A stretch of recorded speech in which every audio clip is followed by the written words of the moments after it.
2 رکعت نفل پڑھیے، اس کے بعد اللہ سے مانگیے۔ مانگنے کے ادب بھی بتا دیتا ہوں، حالانکہ اس میں نہیں ہے، لیکن بتا دیتا ہوں ادب کیا ہے مانگنے کا، ورنہ یہ ادب بھی ہم بھول جاتے ہیں۔ آپ صلی اللہ علیہ وسلم نے ایک بار دیکھا، ایک شخص آیا، اس نے 2 رکعت نماز پڑھی، اس کے بعد اس نے دعا مانگی اور چلے گیا۔ آپ نے کہا اس کی قبول نہیں ہوئی۔ پھر ایک شخص آیا، 2 رکعت نماز پڑھی، اس کے بعد اللہ کی حمد و ثنا کی، اللہ کے رسول پر درود بھیجا اور پھر دعا کی، آپ نے کہا قبول ہو گئی۔ تو دعاؤں کے آداب کیا ہے؟ نماز پڑھا آپ نے 2 رکعت نفل، اس کے بعد سب سے پہلے اللہ کی حمد و ثنا کیجیے۔ اب اللہ کی حمد و ثنا کیا ہے؟ کوئی بھی سورہ فاتحہ پڑھی حمد و ثنا ہے، سورہ اخلاص پڑھی حمد و ثنا ہے، تعریف کیجیے اللہ کی، آیت الکرسی پڑھی حمد و ثنا ہے، خاص الفاظ کوئی ثابت نہیں، رسول اللہ جو پڑھنا چاہے پڑھی، ہوگی حمد و ثنا۔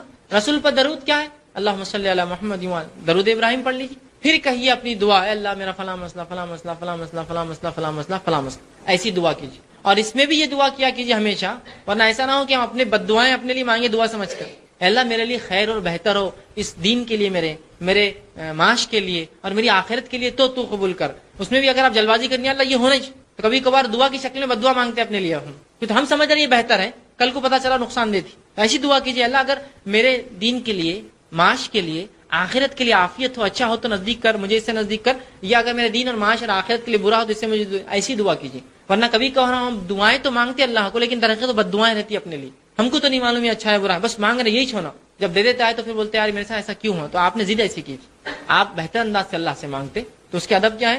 اللہ کی حمد و ثنا، رسول اللہ پہ درود، اور اپنی حاجت کا پھر اللہ کے سامنے رکھنا اور اللہ کو اس معاملے میں سپرد کر دینا، تو بہتر جانتا ہے، میں تو مانگ رہا ہوں، اگر بہتر ہے تو مجھے دے دے یہ چیز، اگر میرے لیے چیز بہتر نہیں تو مجھ سے دور کر دے، ٹھیک۔ اور دعاؤں کو پکے الفاظ میں مانگنا چاہیے، یہ بھی ایک ہم سے غلطیاں ہوتی ہیں۔ رسول اللہ فرمایا دعاؤں کو پکے الفاظ میں مانگو، اے اللہ تو یہ چاہے تو ایسا کر دے، نہیں مانگنا اللہ کو، کون اس کے اوپر کون ہے جو اس کو چاہے گا؟ اللہ کے اوپر کوئی اتھارٹی جو تو چاہیں گا تو اس کی، اے اللہ اگر بہتر ہے تو یہ میرے لیے کر دے، پکے الفاظ، سمجھے؟ رسول اللہ نے فرمایا دعائیں پکے الفاظ میں کیا کرو، کچے الفاظ میں نہیں۔ اے اللہ اگر تو بہتر سمجھے تو کر دے، کیوں؟ اللہ کو معلوم ہے کیا بتا، اگر اللہ بہتر ہو تو کر دے، تو بہتر سمجھے تو کر دے، کیوں؟ بہتر ہو تو کر دے، بہتر نہیں ہے تو مت کر، پکا الفاظ، کچے الفاظ مت ادا کیجیے، ایسے الفاظ مت ادا کیجیے ڈاماڈول والے ہو، کہ تو اللہ کے اوپر رسول اللہ فرماتے کوئی حاکم تھوڑی ہے جو طے کرے گا، تو چاہے تو، چاہت کیا ہے؟ اللہ تو سمجھے بہتر تو کر دے، نہیں سمجھے بہتر تو میرے لیے برا ہے تو دور کر دے مجھ سے۔ رسول اللہ دعائیں پکے الفاظ میں مانگا کرو، یہ مت کیا کرو تو چاہے تو فلاں، تو چاہے تو اللہ کے اوپر کوئی تو اتھارٹی ہے جو اس کی چاہت اور نہیں چاہت، پکے الفاظ میں اللہ بہتر ہو تو کر دے، نہیں بہتر ہے تو دور کر دے، بس ختم، ایک دم بہترین الفاظ، پکے الفاظ، کچے الفاظ میں نہ کرے۔ کہ اللہ رب العزت نے دنیا میں جو ہمیں بھیجا، ہمیں پیدا کیا، یہاں بھیجا، اس پیدائش کا اور بھیجے جانے کا مقصد یہ ہے وما خلقت الجن والانس الا لیعبدون، کہ ہم نے جنوں اور انسانوں کو خالص اپنی عبادت کے لیے پیدا کیا ہے۔ تو میں اور آپ جس مقصد کے تحت دنیا میں آئے، مقصد کیا ہے؟ اللہ کی عبادت اور بندگی یاد رکھیں۔ تو میری اور آپ کی پیدائش کا مقصد اللہ کی بندگی ہے، اور یہ عبادت مستقل کرنا ہے، صبح شام دن رات، اٹھتے بیٹھتے اور سوتے جاگتے۔ عبادت کا کوئی خاص معنی اور مفہوم یہ نہیں ہے کہ کچھ چند راتوں کو جاگ لینا، چند دنوں کو منا لینا، چند کھانوں کو بنا لینا، چند لباس کپڑوں کو پہن لینا اور یہ عبادت ہوگی، نہیں۔ اللہ نے ہمارے پیدائش کا مقصد عبادت رکھا ہے، اور عبادت کا معنی یہ کہ صبح سے لے کر شام تک، اٹھنے سے لے کر جو ہے سونے تک، اور پیدائش سے لے کر موت تک ہر عمل ہمارا شریعت کے مطابق ہو، اس کا معنی ہوتا ہے عبادت۔ یہ تو اللہ نے سورہ زاریات سورہ نمبر 51 آیت 56 میں فرمایا کہ ہم نے جنوں اور انسانوں کو اپنی عبادت کے لیے پیدا کیا۔ میری اور آپ کی پیدائش کا مقصد کیا ہے؟ اللہ کی عبادت۔ تو عبادت کا معنی یہ نہیں کہ چند راتوں کو جاگ لی، چند دنوں کو منا لی۔ عبادت کا معنی ہے ہر کام کتاب و سنت کے مطابق میں اور آپ کو کرنا ہے، یاد رکھیے یہی ہمارا مقصد ہے۔ اور یہ عبادت کب تک کرنا ہے، یہ عمل کب تک کرنا ہے؟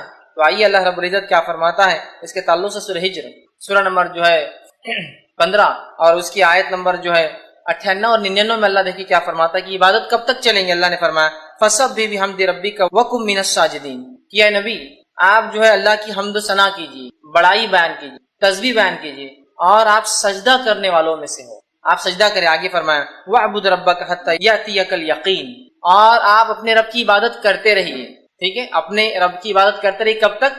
جب تک کہ آپ کو موت نہ آ جائے۔ ہماری پیدائش کا مقصد اللہ کی عبادت کو تب تک کرنا ہے جب تک ہم مر نہ جائے، اس لیے کہ آیت کیا فرمائی وَاعْبُدْ رَبَّكَ حَتَّى يَأْتِيَكَ الْيَقِينُ، اپنے رب کی عبادت کرتے رہے محمد صلی اللہ علیہ وسلم جب تک کہ تجھے موت نہ آ جائے۔ تو پتہ چلا مجھے اور آپ کو اللہ کی عبادت کرنا ہے کب تک؟ موت تک۔ مطلب انسان جب بالغ ہو جاتا ہے تب سے لے کر موت تک عبادت کرنا، یہ میری اور آپ کی زندگی کا مقصد ہونا چاہیے، ٹھیک۔ اب ہم دیکھتے ہیں مسلمانوں کی اکثریت نے کچھ خاص دنوں اور کچھ خاص راتوں کو ایسی اہمیت دے دی جو شریعت نے نہیں دی، اور کچھ ایسے خاص اعمال اس میں جوڑ لیے، لگا لیے، بنا لیے جو شریعت کی طرف سے دیے گئے نہیں ہیں، مطلب شریعت کی طرف سے سینکشن نہیں ہے۔ یہ پرسنلی انہوں نے اس چیز کو طے کر لیا کہ اس کے یہ فائدے ہوں گے، لہٰذا یہ کام کو ہم ایسے کریں، اور ان عبادتوں کے اندر ہم جو ہے لگ چکے ہیں۔ اور ہم دیکھتے ہیں کچھ راتوں کے تعلق سے، چونکہ جب بھی شعبان کا مہینہ آتا ہے تو ایک رات کا تذکرہ جس کو اتنی اہمیت دی جاتی ہے کہ اللہ ہم پر رحم کرے، شب قدر سے زیادہ اس رات کو اہمیت دی جاتی ہے، وہ ہے 15 شعبان۔ اس کو لیلۃ المبارک کہا جا رہا ہے، اخبارات شمارے بھرے پڑے ہیں، ایک بڑے بڑے پیج کی، ایک میں تو غلط بات ہے، ایک نہیں، 4 5 صفحات اخبار کے صرف لیلۃ المبارک کی فضائل، فوائد، فائدے، اہمیت، روزہ، عبادتوں کی اقسام، نمازیں، ذکر و اذکار اور قبرستانوں کی زیارتیں، مردوں کی عید اور تقدیر کے فیصلے، اور کیا کچھ نہیں لوگ مان رہے ہیں، اور ایک سلسلہ چالو ہے، مطلب تمام چیزوں ہے نا۔ حالانکہ نبی اکرم صلی اللہ علیہ وسلم صحیح مسلم کی روایت کیا فرماتے، سنی حدیث کے الفاظ اس طرح سے ہیں کہ کسی خاص دن اور رات کو عبادت کے لیے خاص کرنا یہ درست نہیں ہے جب تک کہ شریعت نہ بتائے۔ عبادت تو ایک ایسا مستقل عمل ہے جو صبح شام کرنا ہے، دن اور رات اور موت تک کرنا ہے، لیکن ہم نے خاص کر لیا، آپ فرماتے صحیح مسلم کی روایت ہے کہ راتوں میں صرف جمعے کی رات کو قیام نہ کیا کرو، اور پھر فرمایا اور جمعے کے دن خاص روزہ نہ رکھا کرو، اس لیے کہ آپ نے فرمایا ہاں اگر جمعے کے دن تمہارے ان دنوں میں سے آ جائے جن میں تم عام طور سے روزہ رکھتے ہو تو الگ بات ہے، لیکن خاص طور سے جمعے کا قیام مطلب جمعے کی رات کو نمازیں پڑھنا اور خاص طور سے جمعے کا روزہ رکھنا یہ منع ہے۔ کیوں منع کیا اللہ کے رسول صلی اللہ علیہ وسلم خاص جمعے کا روزہ رکھنا اور قیام کرنا؟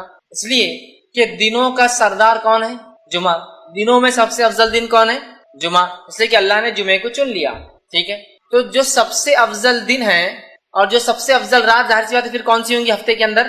وہ جمعے کی ہوں گی۔ اگر ہفتے کا سب سے افضل دن جمعہ ہے تو ظاہر سی بات ہے سب سے افضل رات اور دن جمعے کا ہوں گا، یہ تو سردار ہے دنوں کا، اس لیے کہ اللہ نے دنیا اسی دن بنائی، آدم اسی دن پیدا ہوئے، ان کی توبہ اسی دن قبول ہوئی ہے نا، اور قیامت بھی اسی دن آنے والی ہے، صحیح مسلم کی روایت ہے یہ بھی۔ تو جمعہ ایک افضل دن ہے، اس کی رات سب سے افضل ہے ہفتے کے اندر، لیکن اس رات کو اور اس دن کو کہیں مسلمان خاص عبادت کے لیے نہ کر لے، اس لیے آپ ٹوک رہے ہیں، تاکید کریں کہ دیکھو جمعے کے دن خاص، جمعے کی رات اور دن عبادت نہ کرنا۔ خاص عبادت مطلب رات میں کہیں تم قیام نہ کرو کہ اب جمعہ ہے، سب سے افضل دن شروع ہونے والا کل، لہٰذا آج عبادت کرو، یا پھر تم خاص طور سے یہ نہ کرو کہ جمعے کے دن روزہ رکھا کرو اس لیے کہ ہفتے کا سب سے افضل دن ہے۔ تو گویا یہ حدیث میں اگر کسی دن میں عبادت کی اور رات میں عبادت کی دی جا سکتی تھی خاص کرنے کی تو وہ کون سا دن ہوتا؟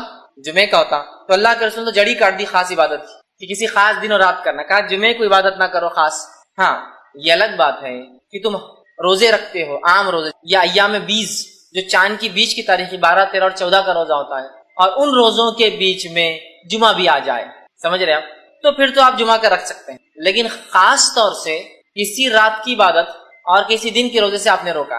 یہ بات میں اس لیے واضح کر رہا ہوں کہ اس مہینے کے اندر خاص طور سے ایک رات کی عبادت کا بنایا جاتا ہے جس کی عبادت کی اہمیت بتائی نہیں گئی ہے، جس کو کرنے کا حکم نہیں دیا گیا ہے، اور جس کو سب سے افضل جماعت صحابہ نے نہیں کیا، ہم لوگ اس کو مناتے اور کرتے ہیں۔ اس وجہ سے میں نے صحیح مسلم کی روایت رکھی کہ ہم کسی دن اور کسی رات کو من مطابق اپنے دل سے خاص نہیں کر سکتے ہیں۔ اسی طرح جو ہے نبی اکرم صلی اللہ علیہ وسلم ہر رات عبادت کرتے ہیں، اور اتنی عبادت کرتے ہیں کہ آپ صلی اللہ علیہ وسلم کے پیر میں ورم آ جاتے ہیں، پیر اتنے موٹے ہو جاتے سجن سے کہ ایسا لگتا پھٹ جائیں گے، اس کو کہتے ہیں ورم آ جانا۔ ماں عائشہ رضی اللہ عنہا ایک مرتبہ فرماتی ہیں، صحیح مسلم کی روایت، آپ نے فرمایا کہ اللہ کے رسول آپ راتوں کو طویل قیام کرتے ہیں، پھر فرمایا اور آپ کے پاؤں مبارک پھٹنے لگتے ہیں، اس موٹے ہو جاتے ہیں اس، تو آپ جو ہے حالانکہ آپ کو اللہ نے بخش دیا، آپ کے اگلے پچھلے گناہ معاف ہے، پھر کیوں اتنی آپ مشقت کرتے ہیں، پھر کیوں اتنی آپ عبادت کرتے ہیں؟ تو آپ صلی اللہ علیہ وسلم نے فرمایا اور کہا، اے عائشہ کیا میں جو اللہ کا شکر گزار بندہ نہ بنوں؟ کہ عائشہ یہ بات تو ٹھیک ہے کہ میرے گناہ اللہ نے معاف کر دیے، اگلے پچھلے سب معاف ہیں، لیکن کیا میں اللہ کا شکر گزار بندہ نہ بنوں؟ تو نبی اکرم صلی اللہ علیہ وسلم اللہ کے شکر میں اتنی عبادت کرتے اور ہر رات کرتے، خاص نہیں ہر رات کرتے، تو ظاہر سی بات ہے 15 کو بھی کرتے ہوں گے، ہر رات کرتے تھے آپ، لیکن خاص نہیں کیا آپ نے، یاد رکھیں، تو ہر رات کرتے، اتنی کرتے ہیں کہ آپ کے پیروں پر جو ہے سجن آ جاتی، یاد رکھیں، موٹے ہو جاتے۔ اسی طرح کی ایک روایت صحیح مسلم اور بخاری دونوں میں آتی، متفق علیہ، ایک بار ایک صحابی نے اللہ کے رسول صلی اللہ علیہ وسلم سوال کیا، اللہ کے رسول آپ راتوں کو اتنی عبادت کیوں کرتے ہیں کہ ورم سے آپ کے پیر سوج جاتے ہیں، حالانکہ اللہ نے آپ کے پچھلے اور اگلے گناہ معاف کر دیے ہیں؟ تب اللہ کے رسول صلی اللہ علیہ وسلم نے ان کو بھی یہ کہا، افلا اکون عبدا شکورا، کیا میں اللہ کا شکر گزار بندہ نہ بنوں؟ اس لیے میں جو ہے راتوں کی عبادت کرتا ہوں، لیکن اللہ کے رسول عام طور سے راتوں کو جاگتے ہیں اور عام طور سے عبادت کرتے ہیں، خاص طور سے کسی رات کو آپ نے فضیلت نہیں بتائیے سوائے اس کے جو ثابت ہو، اور وہ صرف رات کی اگر عبادت کی کوئی فضیلت ہے تو وہ کون سی رات ہے؟ شب قدر کی رات ہے، اس کے علاوہ نہیں۔ اب اسی طرح ہم دیکھتے ہیں آپ صلی اللہ علیہ وسلم کا ہمیشہ کا معمول عبادت کا تھا، آپ نمازیں قائم کرتے تھے، ٹھیک۔ اسی طرح جو ہے نبی اکرم صلی اللہ علیہ وسلم کے تعلق سے جو ماہ شعبان کی فضیلت آتی ہے، جو فضائل آپ نے شعبان کے بتایا ہے، وہ فضائل کیا ہے میں آپ کے سامنے رکھ دیتا ہوں۔ اب ان فضائل کو سن کر آپ کو پتہ چل جائیں گے کیا اس مہینے میں کرنا ہے، باقی تمام چیزیں آپ سمجھ لیے ہو جائیں گے، ٹھیک۔ آئیے اس کے فضائل میں آپ نے کیا فرمایا اور کیا کہا، اس تعلق سے جو حدیثیں آتی ہیں وہ یاد رکھیے، صرف 2 ہی ایسی روایتیں ہیں جس میں اللہ کے رسول صلی اللہ علیہ وسلم اس کے فضائل بتائے۔ پہلی متفق علیہ روایت، صحیح بخاری اور صحیح مسلم کی روایت ہے، آپ صلی اللہ علیہ وسلم فرماتے ہیں، عائشہ رضی اللہ عنہا فرماتی ہے کہ رسول اکرم صلی اللہ علیہ وسلم اس مہینے اتنے روزے رکھتے کہ اس کو چھوڑتے نہیں۔ مطلب اللہ کے رسول، حدیث کے الفاظ یوں ہیں، رسول اللہ صلی اللہ علیہ وسلم روزے رکھتے تھے یہاں تک کہ ہم کہتے تھے کہ آپ روزے نہیں چھوڑتے، پھر روزے چھوڑ دیتے تھے یہاں تک کہ ہم جو ہے سمجھتے تھے کہ آپ روزے نہیں رکھیں گے، اور میں نے رسول اکرم صلی اللہ علیہ وسلم کو کبھی بھی کسی مہینے میں مکمل مہینے کے روزے رکھتے ہوئے نہیں دیکھے سوائے رمضان مبارک کے، اور اللہ کے رسول صلی اللہ علیہ وسلم کو شعبان سے زیادہ کسی مہینے کے روزے رکھتے ہوئے نہیں دیکھا گیا۔ تو پتہ چلا نبی اکرم صلی اللہ علیہ وسلم شعبان کا پورا مہینہ روزہ رکھتے تھے، اور اس کے علاوہ رمضان کا رکھتے تھے، اور اس کے علاوہ کسی مہینے کے کمپلیٹ روزے آپ نہیں رکھتے تھے۔ تو یہ شعبان کی ایک فضیلت ہے کہ نبی اکرم صلی اللہ علیہ وسلم اس مہینے میں کمپلیٹ پورا مہینہ روزہ رکھتے تھے۔ تو اگر کوئی شخص شعبان کو منانا چاہے، شعبان کی فضیلت کا فائدہ اٹھانا چاہے، تو اسے یہ کام کرنا چاہیے کہ جتنے ہو سکتے ہیں وہ شعبان میں روزے رکھے، لیکن تاکید یہاں یہ کروں گا کہ آپ کو اس چیز کا خیال رکھنا چاہیے کہیں ایسا نہ ہو کہ شعبان کے روزے کے چکر میں آپ رمضان خراب نہ کر دیں۔ مطلب آپ کو اگر کمزوری ہے، کوئی بیماری ہے، تو پھر مت رکھیے آپ شعبان کی، ورنہ کیا ہوگا، آپ شعبان تو رکھ لیں گے، رمضان خراب ہو جائیں گے، اس لیے، ٹھیک۔ لیکن اللہ کے رسول صلی اللہ علیہ وسلم اگر کسی مہینے کے مکمل روزے رکھتے بعد رمضان کے، تو وہ کون سا مہینہ ہوتا ہے؟ شعبان کا مہینہ ہوتا ہے۔ اگر شعبان کے مہینے کے روزے آپ کمپلیٹ رکھتے، یہ کس کی فضیلت۔ اسی طرح آپ صلی اللہ علیہ وسلم کے تعلق سے آتا ہے، ابو داؤد کی روایت ہے، حضرت عائشہ رضی اللہ عنہ فرماتی اور کہتی تھی رسول اکرم صلی اللہ علیہ وسلم کو روزوں کے لیے سب سے محبوب مہینہ شعبان تھا، پھر آپ صلی اللہ علیہ وسلم اس کے بعد رمضان کے روزے رکھتے تھے۔ تو آپ صلی اللہ علیہ وسلم شعبان کا پورا مہینہ روزہ رکھتے تھے، کمپلیٹ منتھ، یاد رکھیں۔ ہم بھی کوشش کر سکتے ہیں جتنا ہو سکے آپ اس میں رکھیں۔ اب شعبان کے یہ روزے اللہ کے رسول صلی اللہ علیہ وسلم جو رکھتے تھے، ٹھیک، اس کے بارے میں جو ہے اور ایک روایت آتی ہے جو جامع ترمذی کی، آپ نے فرمایا کہا، جو ہے راوی کہتے ہیں کہ میں نے نبی اکرم صلی اللہ علیہ وسلم شعبان سے زیادہ کسی مہینے کے روزے رکھتے ہوئے نہیں دیکھا، آپ اس میں روزے رکھتے تھے سوا چند ایام کے، بلکہ آپ پورے مہینے کے ہی روزے رکھتے تھے۔ اور ام سلمہ رضی اللہ عنہا فرماتی ہے، یہ جو ہے روایت کے الفاظ ایسے ہیں، آپ نے فرمایا میں نے نبی اکرم صلی اللہ علیہ وسلم کو مسلسل روزے رکھتے ہوئے نہیں دیکھا سوائے شعبان اور رمضان کی۔ تو ایک فضیلت تو شعبان کی کیا ہے، آپ اور ہم کوشش کریں اس میں جتنے ہو سکتے زیادہ سے زیادہ روزے رکھیں۔ اب شعبان میں اللہ کے رسول کیوں زیادہ روزے رکھتے تھے، اس کی وجہ کیا ہے؟ وہ وجہ حدیث میں اس طرح سے آتی ہے کہ اسامہ بن زید رضی اللہ عنہ فرماتے ہیں کہ رسول اکرم صلی اللہ علیہ وسلم نے سوال کیا کہ اللہ کے رسول، آپ کو کسی مہینے میں اتنے روزے رکھتے ہوئے نہیں دیکھا گیا جتنے روزے آپ شعبان میں رکھتے، کیوں؟ صحابی نے سوال کیا، اللہ کے رسول آپ کو جتنے روزے شعبان میں رکھتے ہوئے دیکھا گیا اتنے روزے تو آپ کبھی نہیں رکھتے شعبان کے علاوہ، ایسا کیوں؟ تو آپ صلی اللہ علیہ وسلم نے فرمایا کہا، اور یہ بڑی اہم بات یاد رکھی، اگر کوئی شعبان کے روزے رکھ بھی رہا ہے تو اس نیت سے رکھے کہ سنت ہے، اور یہ فائدہ ہے، آپ نے فرمایا یہ مہینہ وہ مہینہ ہے جس میں لوگ رجب اور رمضان کے درمیان روزوں سے غافل ہو جاتے ہیں۔ رجب اور رمضان کے بیچ میں مہینہ آتا ہے تو لوگ اس میں غافل ہو جاتے ہیں، اور آپ نے فرمایا اور کہا جو ہے غافل ہو جاتے ہیں، اور آپ نے آگے فرمایا کہا غافل ہو جاتے ہیں، حالانکہ اس میں اعمال رب العالمین کی طرف اٹھائے جاتے ہیں، اور یہ میں پسند کرتا ہوں کہ جب میرے اعمال اٹھائے جائے تو میں روزے سے رہوں۔ تو اس حدیث میں ایک بات آئی ہے، وہ بات کیا ہے کہ جو ہے شعبان وہ مہینہ ہے جس مہینے میں ہمارے سال بھر کے اعمال اٹھائے جاتے ہیں، جس کو اگر میں وضاحت کروں تو یوں ہے، ہر روز میں ہمارے اعمال 2 بار اللہ کو پہنچائے جاتے ہیں، عصر اور فجر میں۔ اس لیے آپ نے فرمایا عصر اور فجر کی نماز مت چھوڑو، اس لیے کہ 2 وقت ایسے ہیں جب اعمال اللہ کے پاس پیش کیے جاتے ہیں اور میں عبادت میں رہوں۔ ہر ہفتے میں 2 بار ہمارے اعمال پیش کیے جاتے ہیں، وہ ہے جو ہے جمعرات اور پیر کے دن، ٹھیک۔ اسی طرح ہر سال میں ہمارے اعمال 1 بار اللہ کو پیش کیے جاتے ہیں، اور وہ مہینہ ہے جو ہے شعبان۔ شعبان میں اللہ کے پاس جو ہے ہمارے جو اعمال سالانہ پیش کیے جاتے ہیں، پیر اور جمعرات کو ہفتے واری پیش کیے جاتے ہیں، اور ہر روز میں جو عصر اور فجر میں پیش، مطلب فرشتوں کی شفٹ چینج ہوتی ہے اور نام اعمال پیش کیے جاتے ہیں۔ تو کیا فائدے اور کیا فضائل ہے اس روزے کے کہ یہ مہینے کے اندر ہمارے اعمال اللہ کو پیش کیے جاتے ہیں. کیسے، کیوں، کیا کہ اللہ غافل ہے ہمارے اعمال سے؟ نہیں، اللہ سب جانتا ہے. پھر بھی اللہ نے فرشتوں کو تعینات کر رکھا ہے تاکہ فرشتے بھی گواہ ہو جائیں گے ہم پر کہ ہم نے دنیا میں کیا اعمال کیے. ٹھیک ہے، تو ہر سال ہمارے اعمال جو پیش کیے جاتے ہیں، آپ نے فرمایا میں یہی چاہتا ہوں کہ جب میرے اعمال بھی پیش کیے جائے نا تو میں جو ہے وہ روزے کی حالت میں رہوں، اس لیے کہ اللہ راضی ہوتا ہے نا عبادت سے. ٹھیک ہے، تو پہلا کام اس مہینے کی فضائل کیا ہے؟ روزے رکھیے. مقصد اور اس کے جو تعلق سے جو بات آتی ہے وہ کیا ہے؟ کیا ہوتا ہے اس مہینے کے کیے گئے عمل اللہ کے پاس جو ہے ہمارے اعمال پیش کیے جاتے ہیں. اور آپ نے فرمایا میں چاہتا ہوں کہ جب میرے اعمال جائیں تو میں اللہ کے پاس جو ہے روزے کی حالت میں رہوں. اور یاد رکھیے، لیکن یہ مہینہ حرمت والے مہینوں میں سے نہیں ہے. اعمال پیش کیے جاتے الگ بات ہے، لیکن یہ مہینہ حرمت والے مہینوں میں سے نہیں ہے. آئیے یہ اس کے فضائل، اتنے ہی فضائل رکھے جا سکتے ہیں اس مہینے کے تعلق سے کہ روزے رکھیے، کثرت سے رکھیے، پورے مہینے کی رکھیے، اور اللہ سے امید کیجیے کہ جب ہمیں نام عمل پیش کی جائے تو ہم روزے کی حالت میں. بس اگر ہم جو ہے شعبان کی فضیلت یہاں ختم کر دے تو معاملہ یہاں ختم ہو. لیکن ہماری بات تھی کہ کیا غلط ہوتا ہے وہ بھی ہم کو دیکھنا ہے. اب اس مہینے میں جو سب سے بڑی غلطی امت کرتی ہے، جو ایک بدعت کو منایا جاتا ہے، اس حد تک منایا جاتا ہے، اس حد تک تیاریاں ہوتی ہے کہ ایسی تیاریاں شب قدر کی بھی نظر نہیں آتی. وہ ہے شب برات کو منانا. ایک رات جس کا نام شب برات رکھ دیا گیا، نفرت والی رات، نفرت کے اظہار کرنے والی رات. پتہ نہیں نام ایسا کیوں چنا. اور پہلے تو حال یہ تھا کہ شب برات کے بارے میں جب کہا گیا بھائی ایسا نام کیوں رکھا برات، نفرت کی رات، نفرت کے اظہار کی رات، جب عقل میں ارے بات تو صحیح ہے، یہ نام غلط دیکھا فوراً نام چینج کر دیا. اب نیا لائے، قرآن سے ثابت ہے یہ رات. کیا؟ اس کا نام ہے لیلۃ مبارکہ.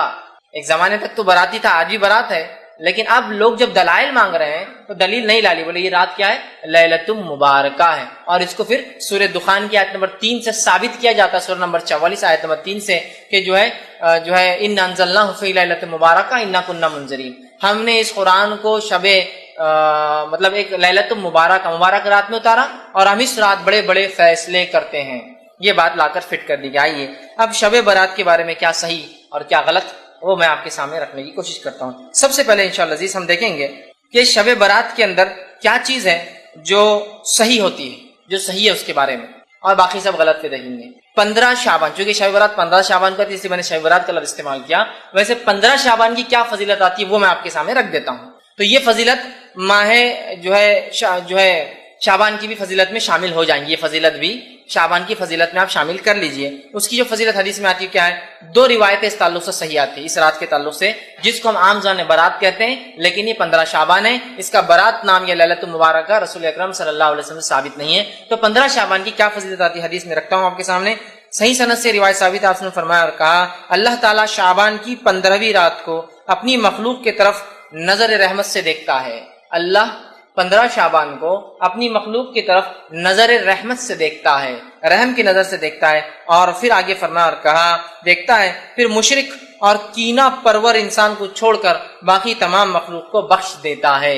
تو یہ شعبان کی فضیلت بھی ہے اور 15 شعبان کی فضیلت ہے. اللہ تعالیٰ 15 شعبان کو اپنے مخلوق کو نظر رحمت سے دیکھتا ہے اور 2 لوگوں کو چھوڑ کر سب کو بخش دیتا ہے. پہلا مشرک، کافر مطلب.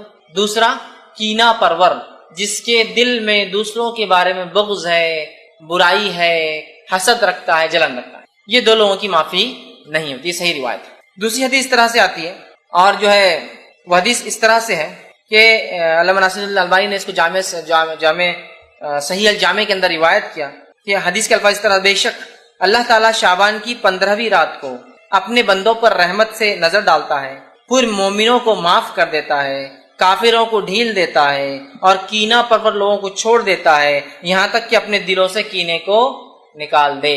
تو کیا ہوتا ہے 15 شعبان کو؟ پہلا اللہ مومنوں کو معاف کر دیتا ہے، کافروں کو ڈھیل دے دیتا ہے کہ اگلے سال تک مہلت ہے، اور اس کے بعد کینہ پرور لوگوں کو چھوڑ دیتا ہے، بازو رکھ دیتا ہے جب تک کہ وہ اپنے کینہ سے توبہ نہ کر لے. تو یہ ہوتا ہے. اور یہ 2 صحیح روایتی آتی ہے 15 شعبان کی فضیلت میں. اب بتائیے اس میں کہیں نماز کا تذکرہ ہے، کہیں روزے کا تذکرہ ہے؟ روزے تو آپ ہمیشہ رکھتے ہیں، نماز تو ہر رات پڑھتے اللہ کے رسول، تو یہاں بولنے کی ضرورت ہی نہیں. اور شعبان میں تو آپ خاص روزے رکھتے ہیں، ہے نا. رات کی عبادت تو آپ سال بھر زندگی بھر کرتے تھے، وہ بھی اب بولنے کی ضرورت نہیں. لیکن کیا صحابہ نے اس رات کو خاص منایا اور عبادت کی؟ تو رسول اللہ نے تو ہمیشہ ہی کیا، لہٰذا کوئی خاص اس رات کو تو ثابت نہیں کر سکتا. لیکن کوئی یہ بول سکتا ہے نا نہیں ہمیشہ کرتے تھے، مطلب اس رات بھی کرتے تو ہم بھی کر رہے ہیں. تو صحابہ نے کیا خاص کیا؟ نہیں، تو ہم خاص نہیں کر سکتے. یہ دو روایتیں یاد رکھیے اس تعلق سے صحیح آتی ہیں۔ اب اس کے تعلق سے باقی جتنی روایتیں آتی یاد رکھیے وہ سب غلط ہے، اس مہینے کے تعلق سے بھی فضائل میں، اور اس کے علاوہ 15 شعبان کے تعلق سے۔ آئیے اس مہینے کے فضائل میں جو ضعیف اور موضوع روایتیں بیان کی جاتی ہیں، اس میں پہلی ہے کہ شعبان جو ہے میرا مہینہ ہے، رمضان اللہ کا، رسول فرماتے شعبان میرا مہینہ اور رمضان اللہ کا مہینہ ہے، یہ روایت یاد رکھیے موضوع ہے۔ اس کے فضائل میں جو بیان کیا تھا یہ مہینہ اللہ کے رسول کا ہے، موضوع روایت۔ دوسری روایت جو اس مہینے کے تعلق سے بیان کی جاتی ہے وہ روایت اس طرح سے ہے جس کو یوں بیان کیا جاتا ہے کہ رسول اللہ صلی اللہ علیہ وسلم، حدیث کے الفاظ اس طرح سے عائشہ کے تعلق سے فرمایا تھا، عائشہ نے فرمایا کہ اللہ کے رسول صلی اللہ علیہ وسلم ان کے پاس آئے اور اچانک وہاں سے نکل کر چلے گئے۔ حضرت عائشہ پیچھے پیچھے کے، مطلب اللہ کے رسول ایک مرتبہ حضرت عائشہ کے پاس آئے، سوئے اور اچانک اٹھ کر چلے گئے۔ میں عائشہ وہ روایت کے الفاظ ایسے جو کہ یاد رکھیے ضعیف ہے، ٹھیک ہے، اور یہ روایت جو ہے ابن ماجہ کی ہے۔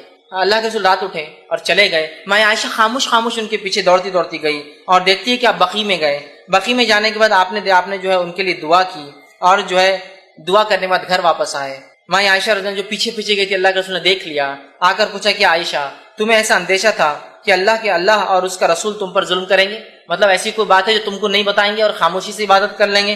تو انہوں نے کہا اللہ کے رسول صلی اللہ علیہ وسلم مجھے یہ شک ہوا کہ آپ شاید اپنی دوسری بیویوں کے پاس گئے ہیں، لہٰذا میں پیچھے پیچھے آئی۔ تب اللہ کے رسول ان سے کہا، لیکن یہ روایت ضعیف ہے، فرمایا اور الفاظ یوں ہیں اس طرح سے، بے شک اللہ تبارک و تعالیٰ شعبان کی 15ویں رات کو آسمان دنیا پہ اترتا ہے، پھر اتنے لوگوں کی مغفرت کر دیتا ہے جتنے بنو کل کی بکریوں کے بال ہے۔ یہ روایت یاد رکھیے لیکن صحیح نہیں ہے، ضعیف ہے کہ وہ اللہ کے رسول آئے ہیں، عائشہ سو رہی تھی، اٹھ کر گئے، وہ پیچھے گئی، آپ بقیع میں گئے، جنت البقیع جو قبرستان ہے، بقیع غرقد قبرستان ہے، آپ نے دعا کی، پھر اللہ کے رسول پلٹے تو بھاگ کر آئی، آ کر سو گئی۔ اللہ کے رسول سے پوچھا کیا تم مجھ پر شک کرتی ہو؟ تو کہا نہیں، بس مجھے ایسا لگا کہ آپ دوسرے بیویوں کے پاس تو نہیں چلے گئے، مطلب اللہ کے رسول ناانصافی کر رہے تھے حدیث کے مطابق، ضعیف روایت۔ پھر آ کے سو گئی، کہا مجھے ڈر تھا کہ آپ شاید دوسری بیوی کے پاس چلے گئے۔ پھر اللہ کے رسول نے کہا نہیں، میں تو اس لیے گیا کہ آج کی رات اللہ اتنے لوگوں کی مغفرت کرتا ہے جتنے بنو بکریاں ہوتی ہیں۔ یہ روایت ضعیف ہے، جبکہ صحیح حدیث میں کیا الفاظ آ چکے ہیں، اللہ تمام مومنوں کو بخش دیتا ہے۔ اب کیا خاص ہے، بکریوں کے بالوں کے برابر تو ایک لمٹ ہو گیا نا، تمام مومنوں کو بخش دیتا ہے، حدیث کے الفاظ ہے اور وہ صحیح ہے، اور اس کے مقابلے میں یہ ضعیف روایت ہے۔ اسی طرح جو ہے نبی اکرم صلی اللہ علیہ وسلم سے جو بات صحیح سند سے ثابت ہے اس واقعے کے تعلق سے، وہ کیا ہے میں آپ کو بتاتا ہوں۔ اس واقعے میں یہ سب باتیں ہیں جو اس واقعے میں تھی، سوائے وہ شک کرنے کا معاملہ چھوڑ کہ میں جو آپ دوسری بیوی کے پاس گئے، سب باتیں ہیں، لیکن 15 شعبان کا کہیں لفظ نہیں، یہ بات خاص ہے۔ بہت سے لوگ بولتے دیکھو آپ نے اس حدیث کو صحیح بولانا، صحیح مسلم میں روایت آتی ہے، 15 شعبان خاص نہیں ہے۔ اس میں کیا الفاظ ہے آئیے میں آپ کو سناتا ہوں۔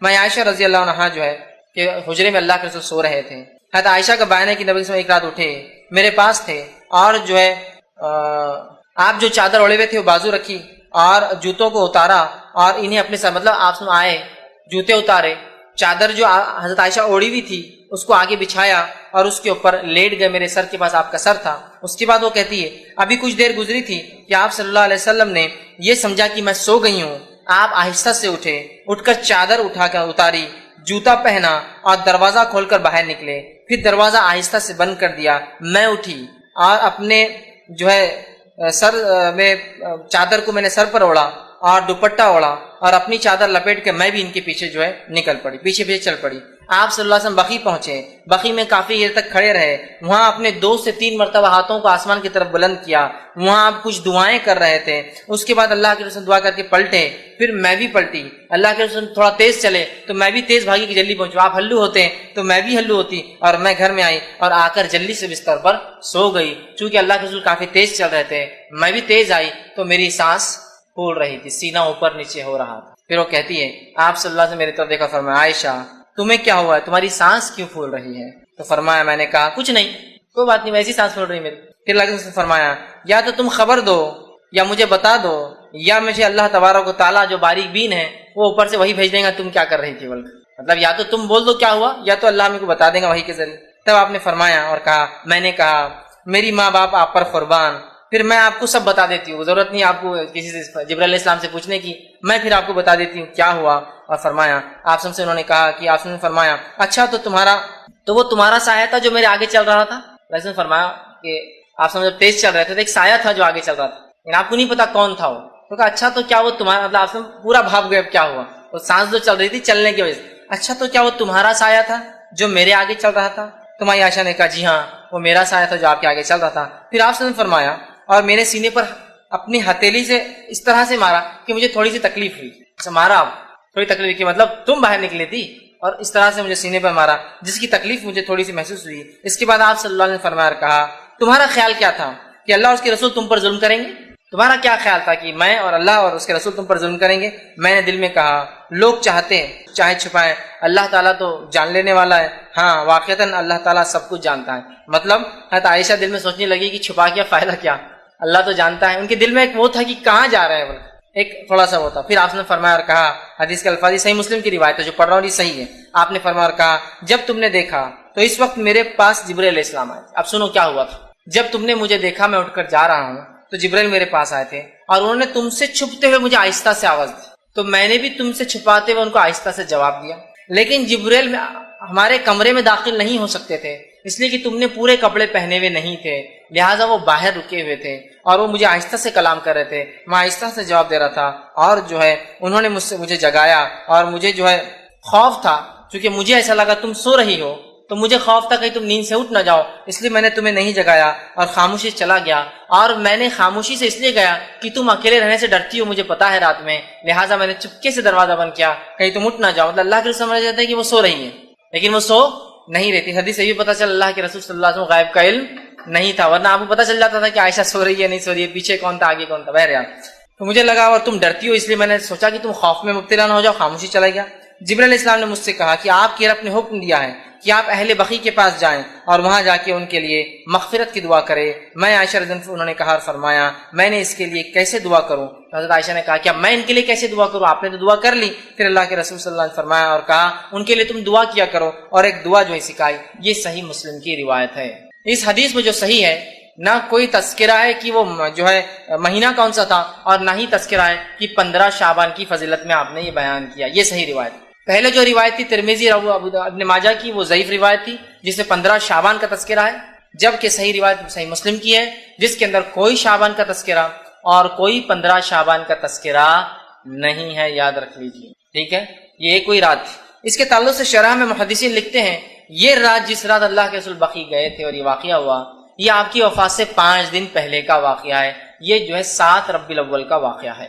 بہرحال جو بھی رہا ہوگا مقصد یہ تھا کہ بقیع والوں کی فضیلت بتائی جائے، نبی کی دعا کی اہمیت بتائی جائے اور بقیع والوں کی فضیلت کی نبی نے ان کے لیے دعا کی، مغفرت کی دعا کی. اور اس سے ایک بات اور قبرستان جا کر مغفرت کی دعا کی جا سکتی ہے، یہ بھی پتہ چلتا. یہ مسائل اس سے نکلتے ہیں. اس کے علاوہ نہ شعبان کا تذکرہ ہے نہ 15 شعبان کا تذکرہ ہے. اب ہم کیا کرتے ہیں؟ نہیں اللہ کے رسول بقیع گئے تھے، ہر کوئی قبرستان جا رہا ہے. وہ اللہ کے رسول کے خاص عمل تھا ایک رات میں جانے کا. اس سے ہمیں جو عام بات پتہ چلتی ہے ہم قبرستان جا سکتے ہیں دعا کر سکتے ہیں، لیکن اللہ کے رسول خاص تھا وہ رات میں جانا. نہ ہی وہاں شعبان کا تذکرہ ہے اور نہ ہی وہاں 15 شعبان کا تذکرہ ہے. یہ عام بات تھی جو آپ گئے ٹھیک، اور آپ نے جو ہے بقیع والوں کے لیے دعا کی ٹھیک. اسی طرح جو ہے اب ایک صحیح حدیث کے مقابلے میں ایک ضعیف حدیث کو حجت نہیں بنایا جا سکتا ہے ٹھیک. اسی طرح ایک روایت آتی ہے کہ جو ہے یہ بھی ضعیف ہے، یاد رکھیے. جو بیان کی جاتی ہے وہ یہ ہے جب شعبان کی 15ویں رات آئے تو تم میں سے جو شخص قیام کرے گا اور اگلے دن روزہ رکھیں گے کیونکہ اس رات کی شام سے ہی اللہ تعالیٰ آسمانی دنیا پر جو ہے جلوہ افروز ہو جاتا ہے کیا، اور آواز لگائی جاتی ہے کیا کوئی ہے مغفرت کا طلب کرنے والا کہ میں معاف کر دوں؟ کیا کوئی ہے جو ہے جو سوال کرنے والا میں اس کے سوال کو پورا کروں؟ یہ فجر تک چلتا ہے. ایک اور روایت بیان کی جاتی ہے اس مہینے کے تعلق سے، یہ روایت بھی یاد رکھیے. یہ جو صحیح روایت نہیں ضعیف ہے وہ کیا ہے کہ اس رات اللہ تعالیٰ آسمانی دنیا پر آتا ہے، ایک آواز لگائی جاتی ہے کوئی مغفرت کے مانگنے والا؟ میں معاف کرنے بیٹھا ہوں. ہے کوئی معافی طلب کرنے والا؟ ہے کوئی سوال کر میں دینے بیٹھا ہوں؟ یہ روایت ضعیف ہے. جبکہ اس کے مقابلے میں صحیح مسلم کی حدیث کیا ہے دیکھیے آپ. یہ کب ہوتا ہے؟ اللہ کے رسول فرماتے اور کہتے ہیں ہمارا رب جو بابرکت اور بلند مرتبے والا ہے ہر رات کا جب آخری تہائی حصہ باقی رہتا ہے تو آسمانی دنیا کی طرف نزول کرتا ہے، پھر کہتا ہے کون ہے جو مجھ سے معافی دعا مانگے گا میں اس کی دعا قبول کروں گا، کون ہے جو مجھ سے سوال کرے گا میں اس کے سوال کا جواب دوں گا، کون ہے جو مجھ سے معافی طلب کرے گا میں اسے معاف کروں گا. اور آپ نے فرمایا یہ ہر رات معاملہ ہوتا ہے، ہر رات.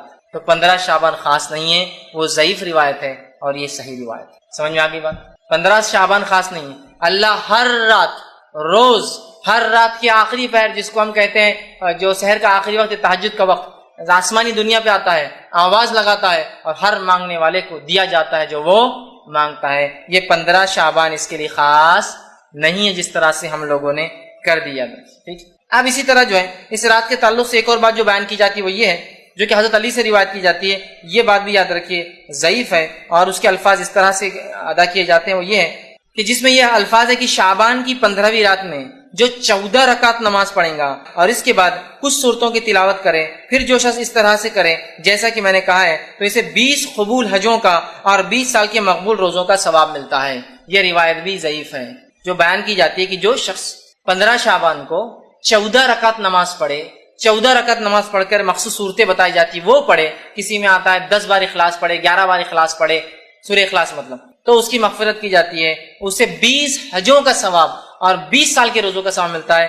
یہ بات بھی ضعیف ہے، بلکہ ابن الجوزی رحمۃ اللہ علیہ نے اس کو اپنی موضوعات میں موضوع روایتیں بول کے نقل، تو یہ بھی صحیح نہیں۔ اب کیا صحیح اور کیا غلط ہم دونوں ساتھ دیکھتے جا رہے ہیں۔ پہلی روایت پیش کی جاتی ہے کہ رات میں اللہ معاف کرتا ہے، اس کے بالمقابل ہمیں پتہ چلا صحیح روایت کیا ہے کہ وہ ایک خاص واقعہ تھا جو بقی والوں کے لیے آپ نے کیا تھا۔ دوسری روایت پیش کی جاتی ہے کہ اس رات اللہ آسمانی دنیا پہ آ کے معاف کرتا ہے، صحیح مسلم کی صحیح روایت ہے کہ ہر روز اللہ ایسا معاف کرتا ہے۔ چوتھی بات اس رات کے تعلق سے پیش کی جاتی ہے کہ اس رات میں اگر جو 14 رکعت نماز پڑھے، یہ روایت موضوع ہے۔ پانچویں بات اس رات کے تعلق جو فرمائی جاتی ہے جو غلط ہے وہ یہ ہے کہ صلاۃ الالفیہ، ایک نماز پڑھی جاتی ہے 100 رکعت، الف کہتے ہیں جو ہے صلاۃ الالفیہ جو پڑھی جاتی ہے، جس کے بارے میں آتا ہے کہ حضرت علی کو اللہ کے رسول نے فرمایا اور ارشاد فرمایا کہ جو اس رات میں 100 رکعت نماز پڑھے، ٹھیک، 100 رکعت نماز پڑھے اور 100 رکعت کی ہر ایک رکعت کے اندر سورہ فاتحہ کے بعد 10 مرتبہ سورہ اخلاص پڑھے تو وہ جو اللہ سے مانگے گا وہ عطا کیا جائے گا، حتیٰ کہ لوح محفوظ پر بھی اگر اس کے بارے میں لکھ دیا گیا ہو یہ بدبخت اور جہنمی ہوں گا اور وہ سوال کرے تو وہ مٹا کر لکھ دیا جائے گا یہ جنتی ہے اور اس کے سے بدبختی ہٹا دی جائیں گی۔ یہ روایت موضوع ہے، یہ روایت موضوع ہے، اس لیے کہ ذرا آپ تصور کیجئے رات چالو ہوتی ہے مغرب سے، مغرب کے بعد پھر عشاء بھی تو پڑھنا ہے نا آپ کو، پھر بھی اگر فجر سمجھ لیجئے صبح 5-6 بجے ہو رہی، زیادہ سے زیادہ بڑا دن رہا تو شام کے 6 سے صبح 6، اگر میکسیمم بڑی سی بڑی رات ہے کتنے گھنٹے ہو رہے؟ 12 گھنٹے۔ اب ایک آدمی کھڑا ہوتا ہے 100 رکعت نماز کے لیے، ہر رکعت میں سورہ فاتحہ کا 10 بار سورہ اخلاص پڑھے، چیلنج 12 گھنٹے میں نہیں پڑھ سکتا، پلس اس کو طہارت، وضو کرنا ہے، عشاء پڑھنا ہے، کھانا کھانا، بہت ساری چیزیں بھی کرنا ہے اور اس کے ساتھ یہ کرنا ہے، ہو سکتا ہے کیا؟ ایک تو امپاسبل ہے، دوسرا یاد رکھیے یہ ثابت ہی نہیں کو بولیں گے ارے میں تو میراتھن نماز پڑھنے والا ہوں، ابھی بتا دو کیسا پڑھتا ہوں، 2 رکعت 1 منٹ کے اندر، تو بھی بہرحال وہ کر سکتا ہے، لیکن میرے بھائی یہ ثابت نہیں ہے، اور تمام کے تمام محدثین نے اس روایت کو موضوع یا جو ہے ضعیف قرار دیا، یاد رکھیے، اور ہم کو اس معاملے میں سوچنا چاہیے۔ تو یہ وہ چیزیں جو خاص طور سے شعبان میں اور شب برات کے تعلق سے بیان کی جاتی، اس کی کوئی حقیقت نہیں۔ اب اس کے علاوہ بہت سے لوگ اور بھی نمازیں پڑھتے ہیں، ایسا کہ جو ہے ایک جو نمازیں چھوٹ جاتی ہے زندگی بھر کی ہے نا، اس کے لیے ایک نماز پڑھی جاتی ہے کہ بھائی وہ پوری زندگی بھر کے خزائے عمری بول کر کے پڑھ لیتے ہیں، یہ بھی ثابت نہیں ہے۔ باقی نمازوں کے تعلق سے جو ضعیف اور موضوع روایت ہے وہ تو رکھ دیا، یہ نماز تو ثابت ہی نہیں کہ خزائے عمری بول کے کوئی نماز ہو، اور بہت سارے اعمال کرتے۔ اسی طرح جو ہے شب برات میں اب کیا کرنا چاہیے پھر، یا 15 شعبان کو، میں شب برات کیوں کہہ رہا ہوں پھر میں دوہرا رہا ہوں اس لیے کہ لوگ اس کو اسی نام سے پہچانتے ہیں اس رات، پھر 15 شعبان کو کیا کرنا چاہیے؟ جب آپ کہہ رہے ہیں یہ سب غلط ہے پھر ہم کیا کریں؟ تو 15 شعبان کے لیے جو تیاری ہم کر سکتے ہیں وہ 2 کام ہیں۔ کیا کرنا ہے؟ پہلا، اپنے ایمان کو مضبوط کرنا ہے کیونکہ اس رات اللہ سارے ایمان والوں کو معاف کر دیتا ہے۔ دوسرا، اپنے دل سے کینہ کو نکال دینا، بس اتنا کام کرنا ہے۔ اس رات اگر کوئی عمل کرنا ہے تو 2 عمل ہیں۔ پہلا، ایمان کو مضبوط کرنا ہے، اس لیے کہ اس رات کافروں کی مغفرت ان کو چھوڑ دیا جاتا ہے، ایمان والے بخش دیے جاتے ہیں، کینہ پروروں کا معاملہ چھوڑ دیا جاتا ہے، جب تک کہ توبہ نہ کرے ان کا معاملہ بھی حساب کتاب ہوتا نہیں، چونکہ اس مہینے میں انعام عمل اوپر لے جائے جاتے ہیں۔ سمجھ رہے ہیں بات کو؟ ٹھیک، تو اس مہینے میں کیا کرنا ہے اگر آپ کو اور مجھے کرنا ہے تو پہلا کام ایمان کو مضبوط کرنا ہے، شرک اور کفر بدعتوں سے پاک کرنا، اور دوسرا اگر دل میں کینہ ہو تو 15 شعبان سے پہلے اس کینے کو اپنے دل سے نکال دینا ہے۔ بس یہ 2 کام مجھے اور آپ کو کرنا ہے، اس کے علاوہ کوئی عبادت 15 شعبان کو خاص ثابت نہیں ہے۔ اب کوئی سوال کر سکتا ہے کہ شب برات میں پھر عبادت کیوں نہیں کرنا چاہیے جبکہ اس رات کی فضیلت ثابت ہے؟ بھائی ہم عبادت کیوں نہ کریں؟ فضیلت تو ثابت ہے نا۔ ہاں، جب فضیلت ثابت ہے تو پھر عبادت بھی کریں گے، جیسا ہمارا معاملہ ہوتا ہے ہر بار کہ بس کسی چیز کی فضیلت معلوم ہوئی کہ بس شروع اس کے پیچھے کچھ نہ کچھ کرنا ہے نا۔ مکہ چلے گئے، فضیلت معلوم، کھود کر لا رہے ہیں، توڑ کر لا رہے ہیں، چپکا کے لا رہے ہیں، گھس کر لا رہے ہیں۔ مدینہ میں ثابت ہوئی کوئی فضیلت، لوٹ رہے ہیں، ہے نا، کیا کیا کر رہے ہیں، چپکا رہے ہیں، کھا رہے ہیں، پی رہے ہیں۔ فضیلت معلوم ہوئی کہ ہم لوگوں کو بس لگتا ہے فضیلت مطلب اس کو کچھ تو بھی کھانا ہے، لوٹنا ہے، بابرکت ہے، وہ کرتے ہیں۔ تو بہت سے لوگ سوال کرتے ہیں فضیلت ہے تو کیوں نہیں اس کو منایا جائے؟ بہت اچھا سوال ہے، جبکہ اللہ کے رسول تو یہ رات میں عبادت کرتے تھے نا، ہمیشہ کرتے، تو یہ رات میں بھی کرتے ہوں گے۔ آپ پورے شعبان روزے رکھتے تو 15 کو رکھتے ہوں گے نا؟ ہاں، شعبان میں آپ روزے پورے رکھتے 15 کو بھی رکھتے، پھر ہم کیوں نہ رکھیں؟ تو آئیے صحابہ کا معمول دیکھنا پڑے گا، کیونکہ نبی تو پورے سال نماز پڑھتا رات کی، اور شعبان میں پورے روزے رکھتے۔ صحابہ کیا کرتے؟ کسی ایک صحابی سے بھی 15 کو جاگنا اور 15 کا روزہ خاص ثابت نہیں ہے۔ کسی ایک صحابی سے بھی 15 کی عبادت، 15 کا روزہ، 15 کو جاگنا، 15 کے فضائل میں کچھ عمل کرنا ثابت نہیں ہے۔ لہٰذا ہم محتاج ہے، چونکہ نبی تو ہمیشہ عبادت کرتے، کسی ایک صحابی سے بھی اس رات کا جاگنا، اس رات کا منانا، اس رات میں کسی بھی قسم کی عبادت کرنا نبی اکرم صلی اللہ علیہ وسلم سے ثابت نہیں، یاد رکھے۔ تو لہٰذا ہم بھی یہ کام نہ کریں، یاد رکھیں، ٹھیک۔ اب جو ہے دوسری چیز جو بیان کی جاتی ہے اس رات کے تعلق سے، وہ یہ ہے کہ شعبان کی 15ویں رات کی جو ہے فیصلوں کی رات ہے، اور یہ رات قرآن سے بھی ثابت ہے۔ جو نیا شوشہ نکلا ہے، جب پتا چلا یہ بدعت ہے تو ایک نیا شوشہ چھوڑے کہ یہ لیلۃ المبارکہ ہے۔ میرا یہ سوال ہے، تم اتنے صدیوں سے اس کو لیلۃ المبارکہ کیوں نہیں سمجھ رہے تھے؟ آج ہی تم کو خواب آیا لیلۃ المبارکہ ہے بول کر؟ آپ دلیل کیا پیش کی جا رہی سنیے۔ سورہ دخان سورہ نمبر 44 آیت نمبر 3 اور 4 پیش کی جاتی ہے، اِنَّا أَنزَلْنَاهُ فِي لَيْلَةٍ مُبَارَكَةٍ إِنَّا كُنَّا مُنذِرِينَ۔ دیکھو قرآن سے ثابت ہے شب برات۔ کیا دلیل؟ ہم نے اس قرآن کو نازل کیا، اِنَّا أَنزَلْنَاهُ فِي لَيْلَةٍ مُبَارَكَةٍ، ایک مبارک رات میں، اِنَّا كُنَّا مُنذِرِينَ، اور اس رات ہم بڑے بڑے فیصلے کا منذرین فرما اتارا ہے، اور بے شک فیہا یفرق کل امر حکیم، اور اس رات ہم سارے بڑے فیصلے کرتے ہیں۔ اب یہ آیت لا کر پیش کی جاتی ہے۔ اب میں کیا کہوں؟ اس کا جواب تو خود قرآن نے دے دیا۔ یہ رات، جس رات کو مبارک رات کہا گیا ہے، یہ رات کب آتی ہے؟ اگر میں کسی ایک چھوٹے سے قرآن کے طالب علم سے سوال کروں نا، وہ دے دیں گا۔ ہمارا مسئلہ یہ ہے، ہم کسی ایک عمل کو پہلے ایجاد کر لیتے ہیں، ایجاد کرنے کے بعد قرآن حدیث کی دلیلیں اس میں فٹ کرتے ہیں۔ شریعت کا اصول یہ ہے کہ کوئی عمل پہلے فضیلت ثابت ہو پھر کیا جائے۔ ہم عمل کر رہے ہیں، شب برات منا رہے ہیں، اب برات منانے کے خلاف جب کتاب و سنت کے ماننے والے کہہ رہے ہیں یہ غلط ہے، تو دلیلوں کو لا کے فٹ کر رہے ہیں، اس کے اندر فٹ کر رہے ہیں۔ اِنَّا أَنزَلْنَاهُ فِي لَيْلَةٍ مُبَارَكَةٍ۔ قرآن کی آیت آنے کے بعد تو بس مومن بندہ تو بس سر جھکائی لیتا اپنا، دیکھو کتنی اچھی بات ہے، یہ لوگ بولتے بدعت ہے، غلط ہے، دیکھو عالم صاحب نے ثابت کر دیے یہ رات منانا۔ تو کس سے ثابت ہے؟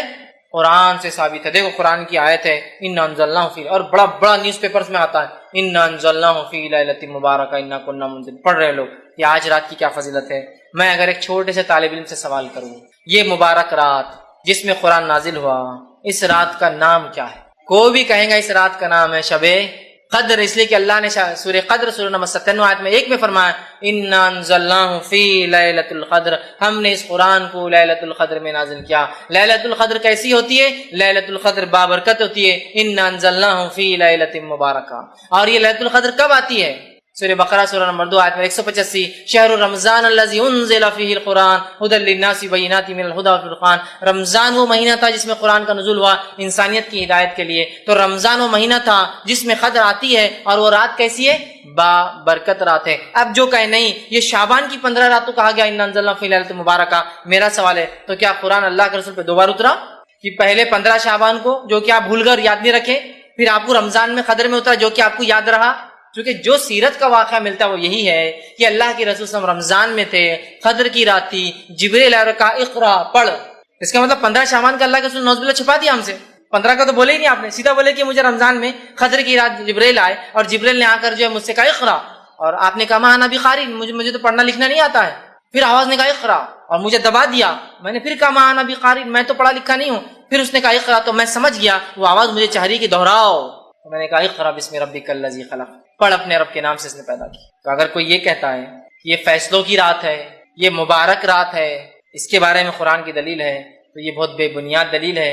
ایک چھوٹا سا طالب علم بھی سمجھ جائیں گا جو قرآن حدیث کو جانتا ہے، یقیناً یہ وہ رات نہیں۔ فیصلوں کی رات کون سی ہے؟ شب قدر، اس کا نام ہی دیکھیے قدر ہے، تقدیر، اسی سے قدر کا مطلب پیمانہ، اندازہ، لیکن اللہ کا پیمانہ 100% سچ ہوتا اور صحیح ہوتا ہے، ٹھیک ہے؟ تو قدر کہا جا رہا ہے، تو فیصلے کب ہوتے ہیں؟ شب قدر میں۔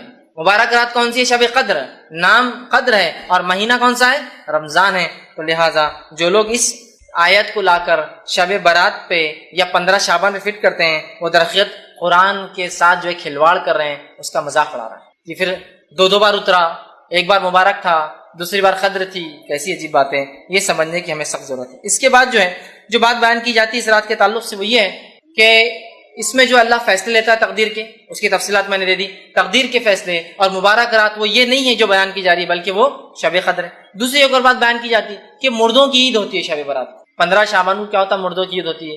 اللہ سبحانہ تعالیٰ مردوں کو چھوڑتا ہے، پھر مردے دنیا میں آتے ہیں، دنیا میں آ کے رہتے ہیں، لہٰذا گھروں کو صاف کیا جاتا ہے، لوگ مغرب کے بعد نہاتے ہیں اور اچھے اچھے پکوان بناتے ہیں، مردوں کے نام سے فاتحہ دیتے ہیں، اور اس کو مردوں کی عید تصور کیا جاتا ہے. اور اس روز لوگ پھر قبرستان جاتے ہیں مردوں سے ملاقات کے لیے. دیکھیے دو الگ ہی عمل ہیں. مردوں کی عید ہے، مردوں کو چھوڑا جاتا ہے، پھر ملنے خبر میں قبرستان کیوں جا رہے ہیں؟ وہ تو آپ کے پاس آ رہے ہیں نا.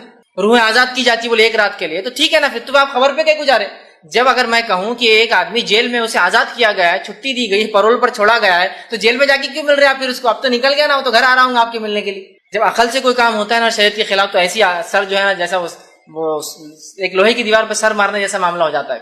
بول رہے ہیں کہ مردوں کی عید ہے، مردے آتے ہیں، روحوں کو چھوٹ ملتی ہے، چھٹی دی جاتی ہے. تو میرا سوال ہے کہ قبرستان کیوں جاتے ہو؟ اچھا چھٹی دی تو خبر میں آ کے بڑھ جاتے ہیں کہ مردے چھٹی لینے کے بعد تو گھومیں گے پھریں گے نا ان کی روحیں. اور دلیل کیسی دی جاتی دیکھیے، اس رات اترتے ہیں روحیں، بولے دلیل کیا ہے؟ قرآن سے دلیل. اور ماشاء قرآن آئے تو ہم تو پھر جھک جاتے ہیں. کیا ہے کہ ان جو ہے تنزل الملائکۃ والروح، اتنی آیت بس ٹکڑا آتی ہے. اترتے ہیں اس رات روح اور فرشتے. میرے بھائی یہاں روح سے مراد مردوں کی اور بڑے بڈھوں کی روحیں نہیں ہیں، یہاں روح سے مراد جبرائیل علیہ السلام ہے، اس لیے کہ جبرائیل علیہ السلام کا ایک نام ہے روح، اور وہ نام ان کا اللہ رب العزت نے سورہ شعراء سورہ نمبر 26 کی آیت نمبر 196 سے آگے پڑھی استعمال کیا ہے، اور فرمایا نزل بہ روح الامین. اس قرآن کو لے کر آیا ایک امانت دار فرشتہ، اور جبرائیل علیہ السلام کا نام جبرائیل ہے، جبریل ہے، روح الامین ہے، اور روح بھی آپ کا نام ہے. تو اترتے ہیں اس رات جبرائیل امین اور ان کے ساتھ فرشتے، یہ معنی ہے. تو نہیں بولے بڑے جو ہے بڑے اور بوڑھوں کی روحیں اترتی ہے اور وہ آ کر ملتی ہے، لہٰذا لوگ جاگتے ہیں، کھانے بناتے ہیں، عبادتیں کرتے ہیں، میٹھے بناتے ہیں، پسند کے کھانے بناتے ہیں، اور پھر رات کے خاتمے پر قبرستان یا رات کے حصوں میں قبرستان جاتے ہیں، خبر والوں کے لیے دعا کرتے ہیں، اس پر پھول ڈالتے ہیں، اس پہ چادریں چڑھاتے ہیں، اس پہ کیا کرتے ہیں. یہ تمام چیزیں غلط ہیں. میں نے تو اس حد تک دیکھا کچھ لوگوں کا یہ ماننا ہے کہ آج 15 کی رات کو جو سال بھر میں مردے مرتے ہیں، بولے مرتے ہیں، ان کی روحوں کو 15 تاریخ کو داخلہ ملتا ہے، مطلب سب روحیں آتی ہے، پھر پرانی روحیں نئی روحوں کے ساتھ اوپر جاتی ہے. تو لوگ میں نے دیکھا ہے مٹی کے ہانڈوں کے اندر خبر کی مٹیاں ڈال کے لاتے ہیں اس کے اندر اپنے گھروں کے اوپر ہنڈیوں کے اندر، اور اس رات جو اس سے فاتحہ درود پڑا جاتا ہے، اور پھر بولا جاتا ہے کہ اب مردہ جا کے پرانا مردہ جو مر گیا ہے بیچارہ 1 سال کے اندر جو مرا ہے، اب جا کے پرانے مردوں میں اس کا بھی شامل ہو جائیں گے. مطلب اب وہ بھی پرانے مردوں، ورنہ 1 سال تک اس کی روح 15 شعبان تک بھٹک رہی تھی، پھر اس کی خبر کی مٹی لا کے فاتحہ پڑھی جاتی ہے، اور اب کہا جاتا ہے اب یہ جا کر پرانے مردوں کے ساتھ رہ سکتا ہے اور اس کی روح جاتی ہے. یہ سب مشرکانہ عقائد ہیں، ان سب کا اسلام سے میرے بھائیوں کچھ لینا دینا نہیں ہے. اور یہ رات کو جو ہے نہ اللہ فیصلے لیتا ہے، اس رات میں نہ مردوں کی عید نہ مردوں کی روحیں آتی ہے، نہ اس رات کے اندر کوئی فضیلت ثابت ہے سوائے اس مہینے میں روزوں کی فضیلت. اور 15 شعبان کو اللہ مومنوں کو معاف کر دیتا ہے، کافروں کو انتظار کرتا ہے، ڈھیل دیتا ہے، کینہ پرور لوگوں کو چھوڑ دیتا ہے حساب کو، تاکہ وہ کینہ کو دل سے نکال لے. تو اگر اس مہینے میں کچھ کرنا ہے شعبان کو آپ کو اور مجھے، کثرت سے روزے رکھنا ہے، کثرت سے روزے رکھنا ہے. دوسرا کام یہ کرنا ہے کہ 15 شعبان سے پہلے اپنے ایمان کو درست کرنا ہے اگر کرنا ہے تو، اور تیسرا کینہ اگر ہو دل میں نکال دے، چونکہ ان دو لوگوں کی مغفرت نہیں ہوتی. باقی تمام روایتیں جو رات کے تعلق سے، 15 کی رات کے تعلق سے، مغفرت کے تعلق سے، بنو کلب کی بکریوں کے برابر اللہ نازل ہوتا ہے اس رات میں پہلے آسمان پہ، یہ تمام باتیں بے بنیاد ہے. چونکہ اس کے برعکس صحیح مسلم کی روایت بتاتی ہے کہ اللہ کے رسول نے بقیع میں دعا کی، اس کے برعکس صحیح مسلم کی روایت بتاتی ہے اللہ روز ہر شام جو ہر رات جو آسمان دنیا پہ نزول کرتا ہے اور آواز لگائی جاتی مغفرت کی. تو لہٰذا 15 شعبان خاص نہیں ہے، اس میں کوئی روزہ نہیں ہے. ایک اور روایت بیان کی جاتی ہے جو شخص 15 شعبان کی رات جگہ کرے، جاگے، قیام کرے، صبح روزہ رکھے، اس کے 120 سال کے گناہ معاف ہوتے ہیں. یہ بھی موضوع اور من گھڑت روایت ہے، اس کی کوئی سند، اس کی کوئی حقیقت، اس کی کوئی دلیل یاد رکھے کتاب و سنت سے نہیں ملتی. ہمارا دین، ہمارا طریقہ یہ ہے کہ ہم اللہ کی کتاب اس کے رسول کی سنت کو مانتے ہیں. اب لوگ پوچھتے ہیں نہیں کر لیے تو کیا ہوا، کر لیے تو کیا ہوا. صحابہ کی جماعت کو ذرا اندازہ لگائی، غور کیجئے. صحابہ کسی نیکی کو نہیں چھوڑتے تھے. کیا چھوڑتے تھے؟ صحابہ کسی نیکی کو نہیں چھوڑتے تھے. میں آپ سے سوال کرتا ہوں، اللہ کے رسول صلی اللہ علیہ وسلم 23 سال دنیا میں رہے، 23 سال میں یہ بار 22 بار تو کم از کم آئیں گی، آپ نے اس رات کو منایا کیا؟ صحابہ میں سے خلفاء راشدین 30 سال حیات رہے، اس کے بعد آپ کی حکومت رہی، کسی نے حکم دیا کہ کل شعبان ہے، 15 ہے، جاگنا ہے، صبح روزہ رکھنا ہے؟ اس کے بعد کیونکہ آپ کی حدیث ہے کہ آج 100 سال کے بعد آج سے ہم میں سے کوئی زندہ نہیں رہے گا. سال تک 110 ہجری میں آخری صحابی کا انتقال ہوا، ٹھیک ہے، تو 110 ہجری تک کسی نے یہ رات منائی ہے کیا؟ یہ تقریباً کم بیش رات 5ویں صدی میں 475 ہجری کے بعد منانا شروع ہوئی. صحابہ کا ایک بھی اثر موجود نہیں ہے جس کے اندر پتہ چلے کہ صحابہ اس رات میں کسی قسم کی عبادت کرتے تھے. قرآن سے تو دلیل چھوڑی دیجیے، اگر آپ قرآن کی دلیل بولیں گے تو مذاق ہو جائیں گے، ہنسی آئیں گی. حدیث میں کوئی دلیل نہیں سوائے اس کی کہ موضوع روایتیں آپ لا رہے ہیں، اس کے برعکس میں نے پوری صحیح روایتیں رکھی. اور اس کے برعکس کسی ایک صحابی سے، کسی ایک تابعین سے اس رات میں خصوصی عبادت، خصوصی روزے، خصوصی اعمال کا تذکرہ نہیں ملتا۔ تو میرے بھائیوں، میں آپ سے گزارش کروں گا، جو کام اللہ کی کتاب اس کے رسول کی سنت ثابت نہیں ہے، اللہ کے لیے اس کام کو ہم کبھی نہ کریں۔ فائدہ مند نہیں ہو سکتا سوائے نقصان کے، اس لیے کہ دین کیا ہے نبی اکرم صلی اللہ علیہ وسلم بتا چکے۔ آپ نے وارننگ دے دی اور کہا کہ جو ہے دین کے اندر نئے کاموں سے بچتے رہنا، دین میں محدثات سے، نئے کاموں سے بچتے رہنا، اس لیے کہ کل محدثۃ بدعہ، ہر نیا کام دین بدعت ہے، وکل بدعت ضلالہ، اور ہر نیا کام گمراہی، بدعت گمراہی کی طرف لے جاتی ہے، وکل ضلالۃ فی النار، اور ہر گمراہی جہنم کی طرف انسان کو لے جاتی ہے۔ تو ہمیں چاہیے کہ ہم اپنے آپ کو کتاب و سنت کا متبع رکھیں، جس کام کو اللہ کے رسول صلی اللہ علیہ وسلم اور صحابہ نے نہیں کیا کبھی کوشش نہ کرے کہ وہ کام کرے، اس لیے کہ وہ سوائے ضلالت، سوائے گمراہی کے، سوائے دلدل اور سوائے کیچڑ میں لے جانے کے، سوائے آخرت میں جہنم کی آگ میں لے جانے کے علاوہ کچھ نہیں کر سکتے۔ تو لہٰذا اس مہینے کی فضائل میں صرف روزے رکھنا اور 15 شعبان کی فضائل میں اس رات اللہ لوگوں کی مغفرت کرتا ہے اور کینہ پرور لوگوں کو انتظار کرتا ہے کہ وہ توبہ کر لے، بس یہی اس کی فضائل ہے۔ اس کے علاوہ اس مہینے کی اور بھی اگر کوئی فضیلت لوگ بتائے، ہو سکتا ہے دنیا کے کچھ علاقوں میں مختلف اور بھی رسومات لوگ کرتے ہوں گے، وہ جو بھی کرتے ہیں، یاد رکھیں ان میں سے کچھ بھی کتاب اور سنت سے ثابت نہیں ہے۔ جو ثابت ہے وہ 3 باتیں ہیں، روزہ رکھیے، رکھنا ہے تو جتنے زیادہ ہو سکتے ہیں، دوسرا 15 شعبان سے پہلے اپنے ایمان کو درست کر لیں، تیسرا کینہ دل میں ہو کسی پر نکال دیں، تو بس کافی ہے۔ اور یہی اس مہینے کی فضیلت ہے کہ اس میں روزے رکھنا ہے، اس میں شعبان کی 15 ایک رات ہے جس میں اللہ کے رسول نے فضیلت بتائی۔ اللہ ہر کسی کو معاف کرتا سوائے جو ایمان والا نہ ہو اور جس کے دل میں کینہ ہو، تو لہٰذا یہی اعمال کرنے کے، باقی تمام چیزیں اس میں خرافات ہے۔